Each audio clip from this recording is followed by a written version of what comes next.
지역의 이슈를 풀어보는 헬로 이슈 토크입니다. 최근 계양구에서 생활고를 견디다 못한 일가족이 극단적인 선택을 하면서 사회적으로 큰 충격을 주고 있습니다. 계양 일가족은 평소 공과금 체납이 없어서 위험 징후를 발견하지 못했다고 하는데요. 땜질식 처방이 아니라 복지제도를 큰 틀에서 개선해야 하는 게 아니냐, 좀 더 촘촘한 사회적 안전망이 시급하다는 지적입니다. 잇따라 발생하는 가족 사망 사건, 현행 복지 시스템, 무엇이 문제인지 짚어보겠습니다. 함께할 두 분, 최원식 전 국회의원과 이한구 전 인천시 의원 자리했습니다. 안녕하십니까? 네, 안녕하십니까? 안녕하십니까? 네, 최근 생활고를 이기지 못한 취약계층이 잇따라 극단적인 선택을 하는 사건이 발생을 하고 있습니다. 이번 사건의 경우에도 경제적 어려움을 호소하는 이런 유서를 남겼다고 하는데 이게 어떤 상황이었나요?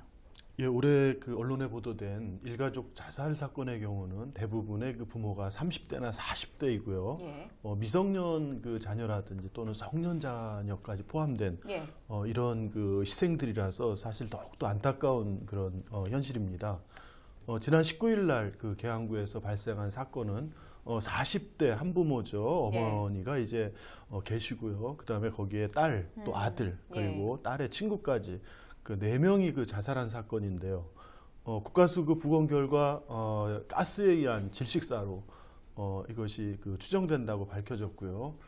이 부분에 있어서는 사실 성인이 2명이나 이제 대학생이 있었고 또 49세라고 하는 어머니도 그랬음에도 불구하고 사실 이런 일가족 4명이 이제 자살했다는 것인데요. 이 부분들이 바로 복지 이 측면에서 사각지대 문제를 나타낸 것이 아닌가 그런 생각입니다. 네, 복지 사각지대에 놓여 있었다고 하는데 이 가족의 경우에는 전혀 또 지원을 받지 못한 거는 아니라고 하던데요.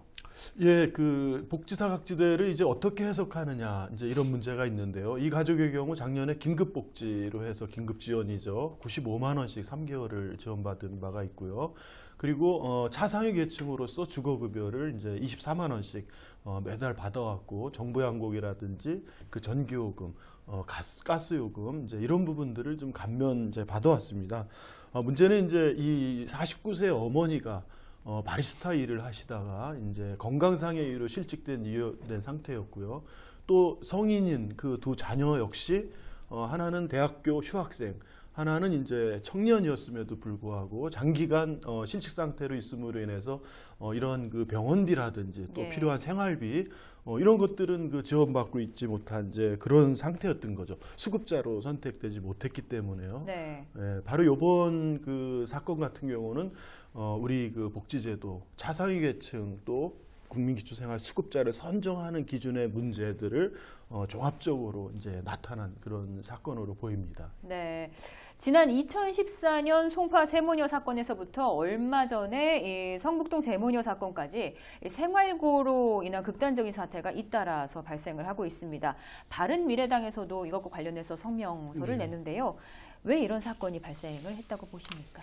안타까운 자살 사건이 연이어지고 있는데요. 특히 이제 아까 이한구 의원이 지적한 것처럼 어린 애뿐만 아니라 이제는 청년까지도 자살을 하는 안타까운 사건이 이어지고 있습니다. 이것은 좀 우리나라의 심각한 사회 문제, 경제 위기, 고용 위기, 그리고 사회복지 시스템의 한계를 고스란히 노정하는 것이 아닌가라는 생각도 들고 또 일종의 하인리 법칙의 징후가 아닌가 하는 그런 생각도 듭니다. 그래서 이러한 문제들에 대한 사회적인 관심과 또 긴급한 대책이 필요하다 이렇게 생각해서 저희 바른미래당에서 성명서를 낸 것입니다. 네, 송파 세모녀 사건 이후에 복지부는 이 국민기초생활보장법을 개정해서 기초생활보장 수급자 범위를 대폭 확대했습니다. 또한 복지 사각지대 발굴 시스템을 만들었는데 왜 이런 사건이 지금 계속 발생을 하는 거죠? 그러니까 정부에서는 올 초에 복지 위기가구 발굴 대책을 발표했습니다. 그래서 찾아가는 복지 서비스를 하겠다. 그리고 사회복지 전담 공무원을 확충한다. 그리고 차세대 사회보장 정보 시스템을 구축해서 위기가구를 조속히 발굴해서 대책을 세운다는데 이런 사태가 이어진다는 것은 이 시스템이 미흡하거나 아니면 현장에서 제대로 작동하지 않고 있는 거죠. 그래서 일단 이 시스템을 다시 한번 점검해서 대책을 조속히 마련하는 게 필요하다고 생각합니다. 네, 발굴에 어려움을 좀 많이 지적을 하지만 계양 일가족의 경우에는 3개월 긴급 지원을 받을 정도로 이 생계가 곤란한 게 파악이 됐잖아요. 네네. 근데 왜 사후 관리가 안 됐던 거죠? 신청자 위주 이제 정책이라고 해서 예. 여력이 없거나 의지가 없는 경우에는 사실 뭐 사각지대로 남게 됩니다. 이번 계양회 같은 경우는 예. 사실 이번 그 국민기초생활수급자 선정 기준에 아주 핵심적인 문제가 드러난 아주 중요한 사건이 예. 이게 된 것입니다. 뭐냐면 무엇보다도 이 대상자의 일촌이내 이런 그 부양 의무자가 있을 경우에는 네. 이게 부양 의무자가 돌보지 않아도 수급 대상자가 되지 않는 겁니다. 그러니까 사각지대로 남게 되는 거죠. 또 하나는 그 이번 경우처럼 성인 자녀 2명이 있었는데 지금 경기 침체로 인해서 그 청년 실업들이 급증한 상태인 네. 거죠. 근데 문제는 그 추정소득이라고 해서 대상자의 한 세대 안에 같이 거주하는 65세 이하의 건강이나 특별한 문제가 없다면 예. 모두 추정소득을 부여합니다. 그렇다 보니까 그 수급자 선정에서 이것이 제외가 되는 거죠. 이러한 그 부양 의무자 제도 문제랑 또 하나는 세대 내 65세 이하를 무조건 추정소득을 부여해서 이 수급 대상에서 제외하고 있는 현재 우리나라 그 핵심적 수급자 선정의 그 문제가 나타난 사건입니다. 예. 실제 계양 일가족처럼 위기 가정의 경우에는 이 주거급여나 생계급여, 긴급지원처럼 이런 지원 대책이 있지만 현실적으로 지원을 받는데 준비해야 될 게 좀 많아서 좀 신청을 하기 어렵다, 뭐 이런 지적들이 있는데요. 예, 그리고 그 실제로 보면은 취약계층들이 이런 사회복지에 대한 수급을 어떻게 해야 되는 이런 절차를 잘 많이 모릅니다. 예. 아무래도 그 학력 격차도 있는 것 같고요. 예를 들어 주거급여를 신청하려면은 5가지 서류가 필요한데 이런 것들이 보통 사람으로는 쉽게 하기 어려운 그런 시스템입니다. 예. 그래서 지금은 특히 아까 지적하신 것처럼 어느 때보다 경제 위기고 고용 위기인 이런 특단의 상황이기 때문에 네. 여기에 맞게 좀 많이 알리고 직접 찾아가고 직접 서류까지 해결해 주는 걸 찾아가는 복지 신청 제도를 다시 한번 더 강화시켜야 되지 않을까 이렇게 생각하고요.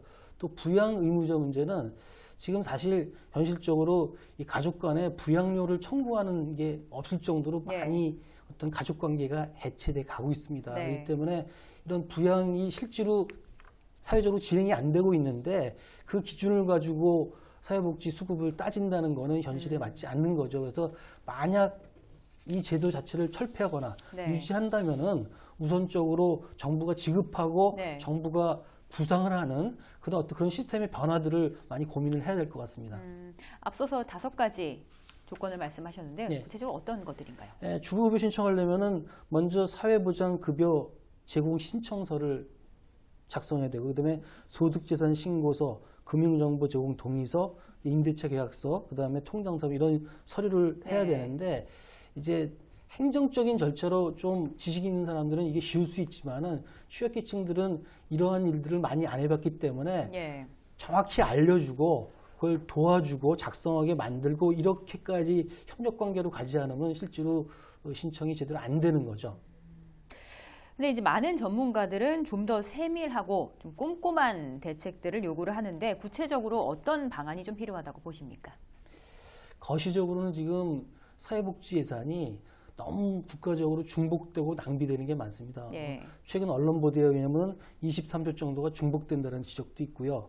그리고 이러한 복지 시스템을 좀 우리 현실에 맞게 정리해서 정비할 필요성이 있습니다. 그리고 실제로 낭비가 되지 않도록 사후 체크를 해서 그리고 두 번째로는 우리에 맞는 비버리지 보고서가 나와서 그 중부담 중복지라는 사회적 합의를 거쳐서 우리에 맞는 복지 시스템을 갖춰야 된다고 생각하고요. 그다음에 아주 현실적으로는 지금 복지 위기 가구 발굴 대책을 현장에 맞게 다시 한번 점검을 해야 됩니다.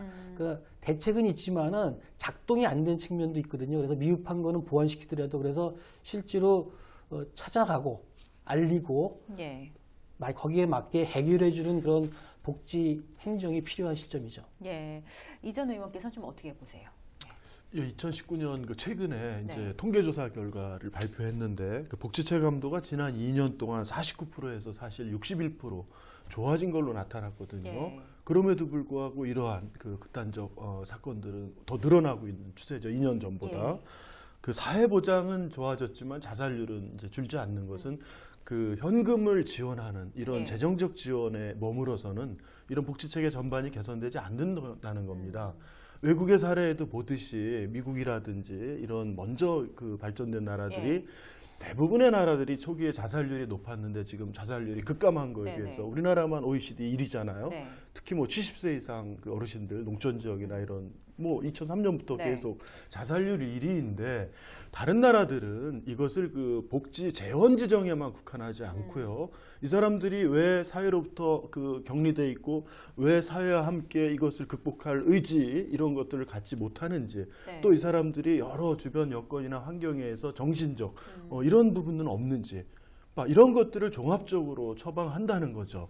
그래서 의지를 향상시킨다든지 또는 정신과적 이런 요인들에 있어서 우울증이라든지 뭐 이런 문제들을 그 이 건강 이제 병 이런 치료를 통해서 사실 이런 극단적 선택들을 줄여 나가고 있는데 우리나라는 꼴찌입니다. 자살률은 제일 높은 나라가 이 정신적 치료 기록이나 이런 처방이나 이런 것들은 꼴찌인 상태죠.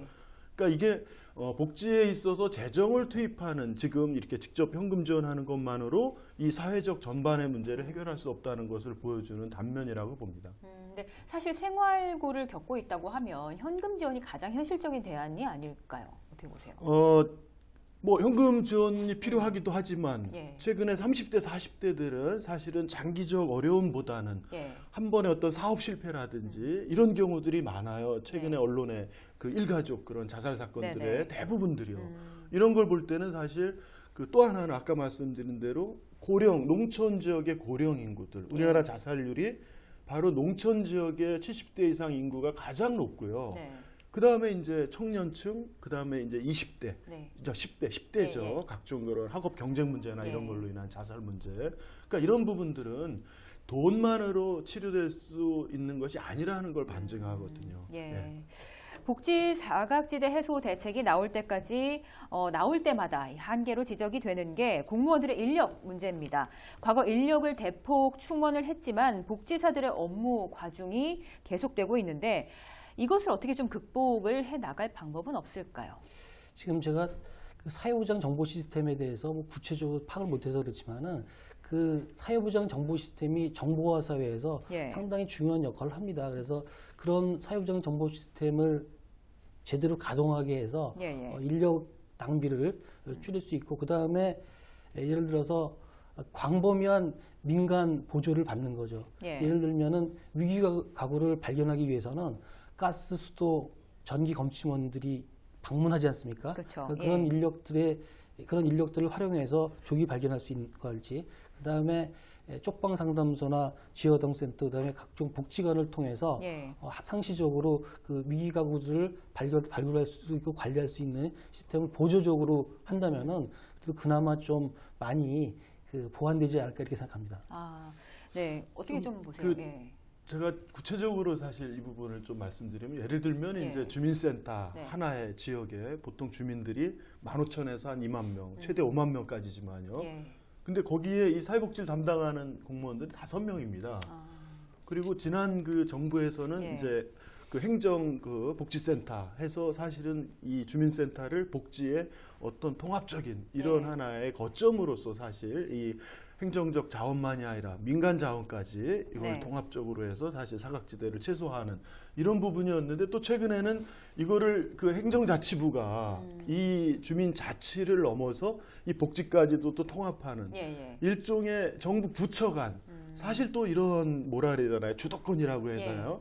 이런 혼선들이 벌어지는 거예요. 이 근본적인 문제를 해결하는 데 있어서 어떻게 행정들을 극대화, 이 역량을 집중하고 동시에 지역 자원들의 네트워크를 어떻게 잘 활용하는 이게 자꾸 바뀌는 거죠. 이런 시스템들도.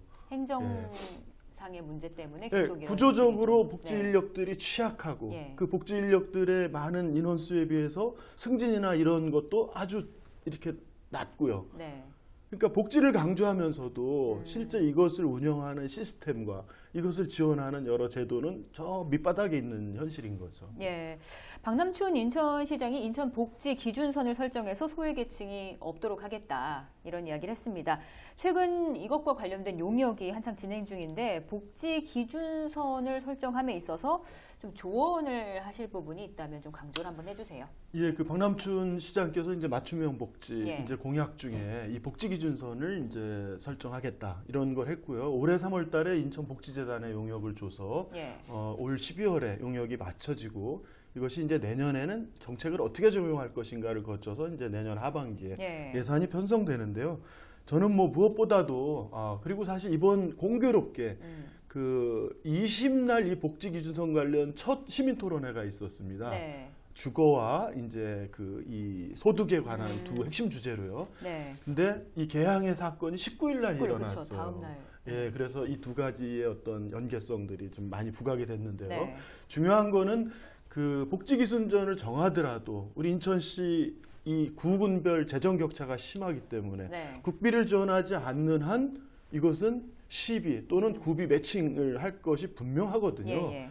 그렇다고 하면은 현재 같은 그 10개 구군의 재정적 격차가 극심한데 네. 이런 것들을 인천시가 이런 획일적 복지 기준선과 또 하나는 재정 재원 기준을 근거로 해서는 암만 이것을 기준선을 만들어도 현실성이 지역별 격차가 심할 거다. 네. 예를 들면은 이 사각지대나 취약계층이 많은 지역은요. 네.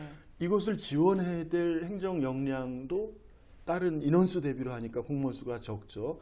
또 하나는 이거를 보완할 민간 지원 역량도 그 지역 전체의 자원이 적은 거예요. 예. 이런 불균형이 있는 거기 때문에 바로 이런 구군 간 또는 구내에서 그런 그 좀 더 좀 생활이 좀 수준이 높은 곳과 그렇지 않은 곳들이 형평성으로 진행되도록 재정 지원과 민간 자원 활용하는 것들을 통합적으로 잘 그 현실화하는 방안을 마련해야 된다고 봅니다. 네. 복지 기준선 맞춰가는 방안들 좀 어떤 것들이 있을까요? 그 영국이 1941년도에 예. 비버리지 보고서를 발표를 합니다. 네. 근데 이제 중요한 건 2차 세계대전 때 발표했다는 게 상당히 중요한 거예요. 지금 어려운 시기에. 그런데 그때는 실행을 못했지만은 전후에 네. 노동당이 집권하면서 하나하나 실행하면서 복지국가로 발전을 합니다. 그런 의미에서 복지기준선을 얘기했다는 건 좋은 의미로 받아들이는데 네. 문제는 이 복지기준선을 만들 때는 우선 철저하게 과학적으로 실태를 파악을 해야 됩니다. 과학적으로.